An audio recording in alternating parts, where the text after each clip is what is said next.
અમદાવાદ શહેરમાં બેવડી ઋતુમાં રોગચાળો વકર્યો। એક સપ્તાહમાં 14,000 ઓપીડી કેસ નોંધાયા। ત્યારે હાલમાં રાજ્યમાં ચોમાસાની વિદાય બાદ શિયાળાની સિઝન શરૂ થઈ ચૂકી છે। હાલ મંદ ઠંડીનો ચમકારો જોવા મળી રહ્યો છે। આવામાં રાત્રે વાતાવરણ ઠંડુ અને બપોરે ગરમ રહે છે, જે કારણે રાજ્યના લોકોને બેવડી ઋતુનો અનુભવ થઈ રહ્યો છે। ત્યારે બેવડી ઋતુને ચાલતે લોકોમાં રોગચાળાનો વધારો નોંધાયો છે।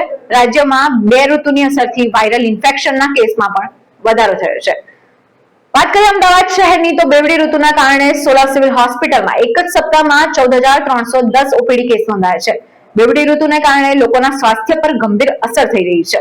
સોલા સિવિલ હોસ્પિટલમાં માત્ર એક જ સપ્તાહમાં 14,000 થી પણ વધુ કેસ નોંધાતા આરોગ્ય વિભાગ હરકતમાં આવ્યું છે, જેમાં શરદી, ઉધરસ, તાવ અને વાયરલ ઇન્ફેક્શનના કેસમાં ધરખમ વધારો થયો છે।